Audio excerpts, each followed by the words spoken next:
warahmatullahi wabarakatuh. Saya Tika Chandrika, saya adalah guru geografi kalian selama 1 tahun mendatang. Kalau kemarin kita sudah bahas ya nak, masalah geografi adalah ilmu yang mempelajari tentang persamaan dan perbedaan fenomena geosfer. Fenomena geosfer tersebut bisa berupa fisik maupun sosial. Nah, pada kesempatan kali ini Ibu akan menerangkan tentang 10 konsep esensial geografi. Apa saja 10 konsep esensial geografi tersebut? Berikut kita akan bahas satu persatu. Yang pertama, di konsep geografi ada yang namanya konsep lokasi. Konsep lokasi ini dibagi menjadi 2. Ada yang absolut, ada yang relatif. Lokasi atau letak ini menunjukkan suatu letak atau wilayah, suatu tempat ada di mana. Kalau misalkan kita membicarakan tentang letak secara absolut, berarti kita membicarakan tentang letak astronomis wilayah tersebut. Nah, namun jika kita membicarakan tentang letak relatif, berarti kita akan membicarakan tentang letak geografis. Bagaimana perbedaan antara absolut sama relatif? Ibu contohkan menggunakan globe seperti ini. Oke. Sebelah sini adalah wilayah Indonesia. Secara letak absolut berarti kita membicarakan tentang letak astronomis. Di manakah letak Indonesia? Berarti kalau misalkan kalian punya peta, letak geografis Indonesia terletak di 6 derajat lintang utara sampai 11 derajat lintang selatan dan 95 derajat bujur timur sampai dengan 141 derajat bujur timur. Kenapa yang satu lintang utara, yang satu lintang selatan? Karena Indonesia dilewati oleh garis khatulistiwa seperti ini, di mana kota Pontianak dan beberapa kota lainnya itu dilewati oleh garis khatulistiwa. Lintang utara ditujukan kepada tempat-tempat Indonesia yang berada di atas dari garis ekuator, sedangkan lintang selatan ditujukan oleh tempat-tempat yang berada di bagian bawah garis ekuator. Lalu kenapa bujurnya timur dan timur, tidak ada bujur barat dan bujur barat? Karena Indonesia 0 derajat bujur itu ada di kota Greenwich di Inggris. Menurut Inggris, kita berada di bagian timurnya Inggris di sebelah sini. Lalu kalau misalkan kita putar globenya, ini Inggris sebelah sini, kita putar globenya, maka Indonesia ada di sebelah timurnya Inggris.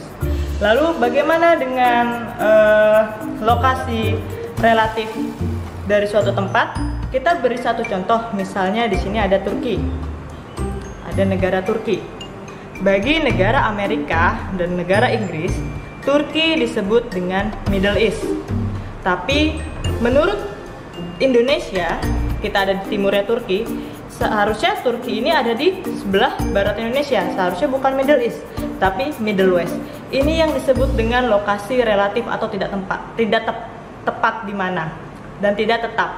Jadi Turki ini mempunyai 2 lokasi menurut sudut pandang dari 2 wilayah berbeda. Yang pertama dari Indonesia, dia disebut dengan Middle West, tetapi kalau dari Amerika dan Inggris dia disebut dengan Middle East. Oke. Nah, konsep kedua ada yang kita sebut dengan jarak. Jarak pun seperti lokasi, ada yang sifatnya relatif, ada yang absolut. Absolut berarti tetap, sedangkan relatif berarti tidak tetap. Perbedaannya seperti apa? Kita ambil contoh paling sederhana.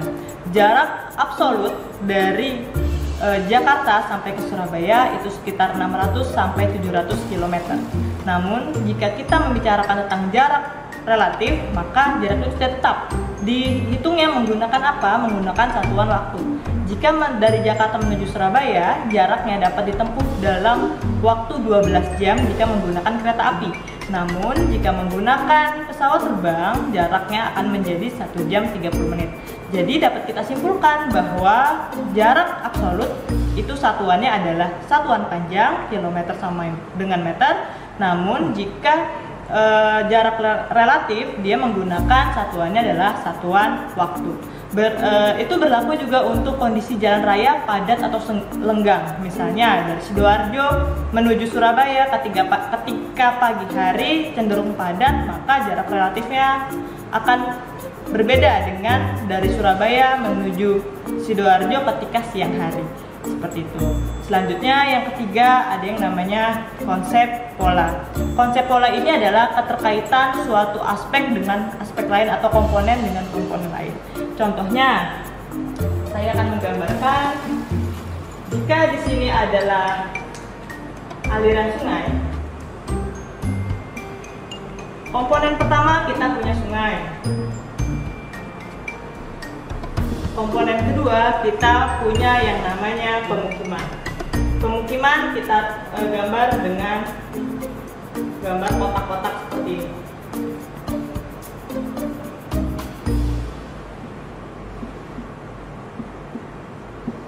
Oke. Jika kalian memperhatikan dari citra satelit di Google Map bahwa semua pemukiman, berarti komponen pertamanya adalah sungai, komponen keduanya adalah pemukiman. Oke. Kalau di pola, di konsep pola, adanya interaksi antar komponen dengan komponen lain. Interaksi antara sungai sama pemukiman ini apa sih? Oh, berarti jika ada sungai, maka pemukimannya akan membentuk garis linear atau garis memanjang mengikuti si sungai ini. Itu adalah interaksinya. Pasti jika pemukiman itu didirikan di sekitaran sungai, maka pemukiman itu akan membentuk linear atau satu garis panjang mengikuti pola aliran sungai. Begitu juga dengan yang di pantai. Namun berbeda jika pemukiman ini dibangun di pegunungan.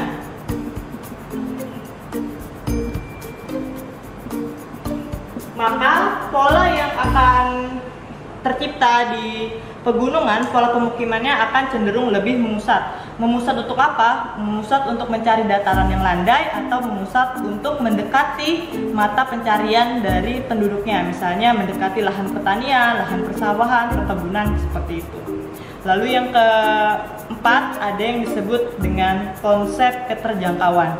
Konsep keterjangkauan ini meliputi aksesibilitas suatu wilayah dicapai dari wilayah yang lain.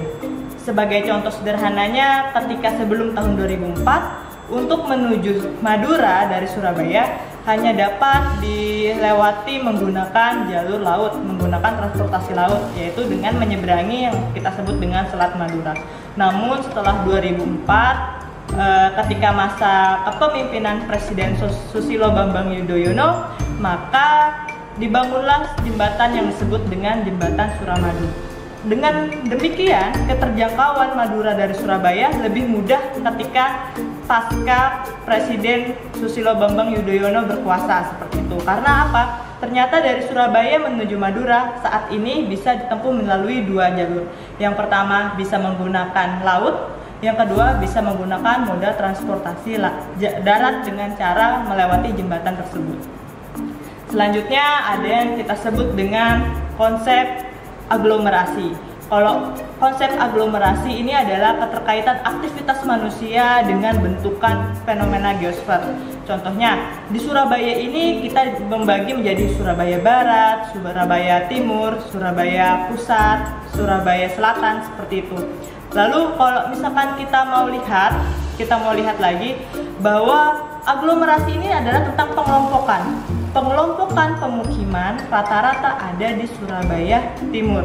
Seperti halnya di dekat sekolah kita, di belakang sekolah kita ini ada yang namanya Jalan Panjang Jiwo. Itu adalah pengelompokan pemukiman, adanya di Panjang Jiwo.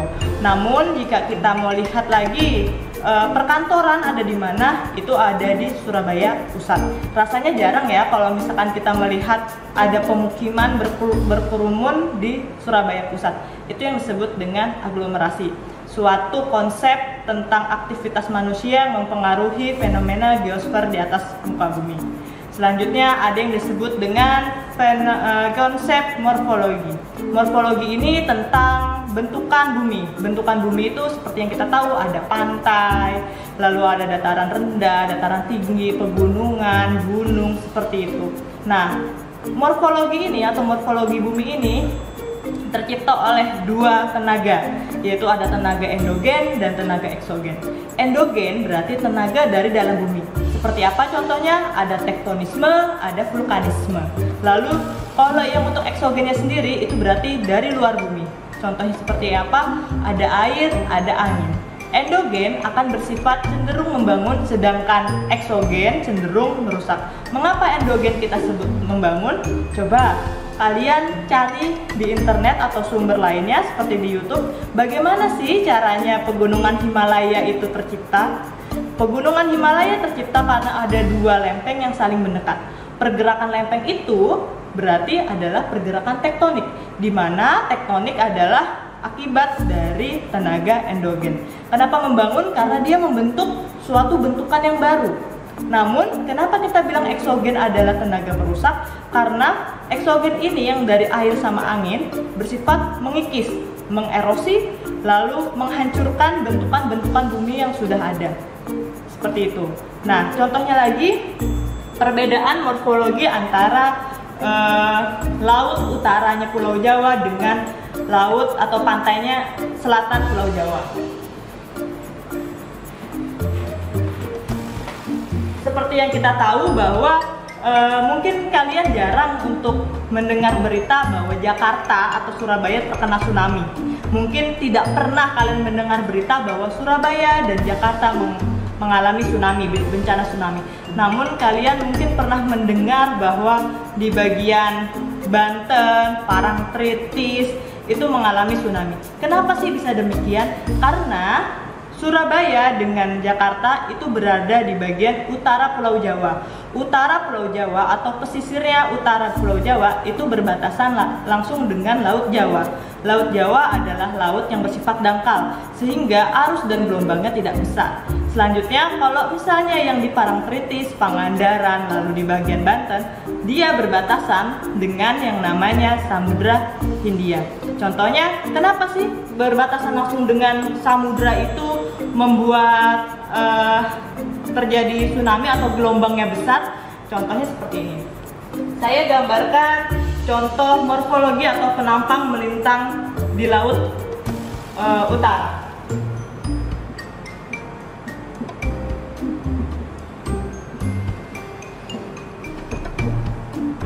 Laut utaranya Pulau Jawa itu cenderung landai. Jadi ini dari pesisir, lalu dia secara landai turun ke bawah seperti ini. Lalu di sini saya kasih garis strip-strip. Ini adalah permukaan air laut. Sehingga jika ada angin atau ada gelombang, dia lebih santai untuk sampai ke daratannya. Berbeda dengan laut di bagian selatan.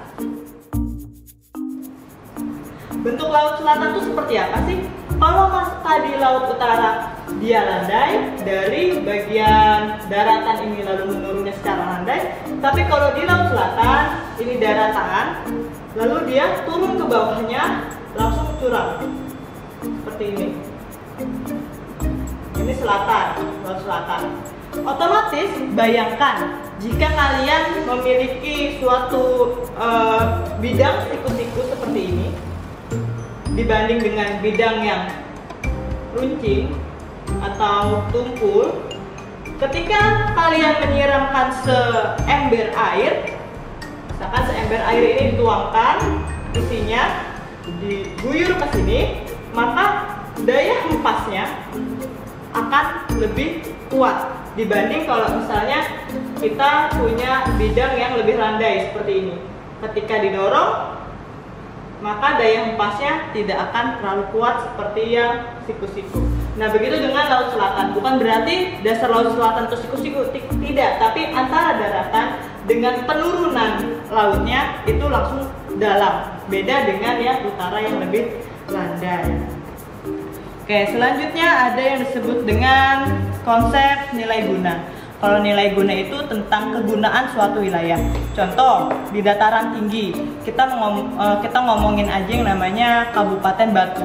Kabupaten Batu yang seperti kita tahu, dia adalah dataran tinggi yang memiliki suhu yang sangat sejuk, bahkan dingin, lalu dia memiliki kesuburan tanah yang subur dibandingkan dengan Surabaya. Lalu nilai kegunaan Kota Batu apa sih? Ada dua. Yang pertama, Kota Batu memiliki nilai kegunaan sebagai destinasi pariwisata. Yang kedua, dia atau Kota Batu memiliki nilai kegunaan sebagai tempat untuk bercocok tanam, berkebun, dan bertani, seperti itu. Selanjutnya ada yang disebut dengan konsep diferensiasi area. Diferensiasi area itu sama halnya dengan nilai guna, tetapi kalau nilai guna tentang nilai suatu wilayah, nilai atau kegunaan suatu wilayah. Kalau diferensiasi tentang karakteristik suatu wilayah. Misalnya di Batu, karena dingin seperti itu, maka penduduknya akan cenderung untuk memilih baju-baju yang tebal-tebal atau jaket-jaket. Untuk apa sih? Untuk menghangatkan tubuhnya mereka. Sedangkan di Surabaya, karakteristik udaranya adalah panas, sehingga kurang cocok jika orang Surabaya membeli baju-baju yang tebal. Sehingga orang Surabaya seperti kita lebih cocok menggunakan baju-baju yang tipis-tipis aja. Dan yang terakhir ada yang disebut dengan konsep interaksi dan interdependensi. Interaksi dan interdependensi ini tentang keterkaitan antara satu wilayah dengan wilayah lainnya. Contohnya seperti apa? Misalnya di bagian Kabupaten Batu, itu kan kalau nilai kegunaan Kabupaten Batu untuk apa sih? Untuk bercocok tanam, untuk bertani, sehingga Kabupaten Batu memberikan suatu pasokan makanan kepada Surabaya. Lalu Surabaya memberikan apa kepada Kabupaten Batu? Seperti teknologi dan sumber daya manusia. Oh iya, satu lagi saya nyaris lupa, ada yang namanya keterkaitan antar wilayah. Keterkaitan antar wilayah ini contohnya kalau misalnya kalian tahu tentang lumpur lapindo, di lumpur lapindo itu ada di Sidoarjo, Porong Sidoarjo. Akibat Porong Sidoarjo itu akhirnya banyak rumah-rumah yang tenggelam, sehingga membuat apa? Membuat penduduk-penduduknya terpaksa untuk berpindah tempat tinggal. Akhirnya siapa yang merasakan maksudnya siapakah kabupaten-kabupaten yang merasa terdampak akibat porong yang terkena lumpur lapindo?